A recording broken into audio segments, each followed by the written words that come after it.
Welcome to our guide on placing orders using the Pay Now or Pay Later options. This video will walk you through the simple steps to order your favorite items directly from your mobile device using the digital menu. Start by scanning the QR code on the table to access the menu. This allows you to view all available items and place orders conveniently from your mobile device, enhancing your dining experience. To add items to your order, simply tap the Add button next to each menu item. Once you've selected your desired items, proceed by clicking Place Order to move to the next step. After placing your order, you'll have the option to Pay Now or Pay Later. Enter your email to receive an order receipt and choose a tip percentage, which is optional, before clicking Pay to complete the transaction.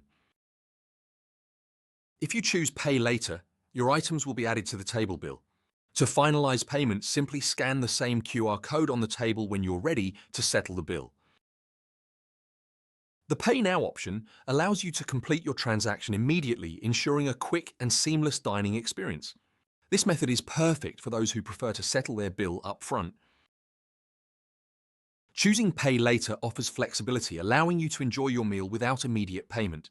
This option is ideal for group dining, where the bill can be settled at the end of your visit.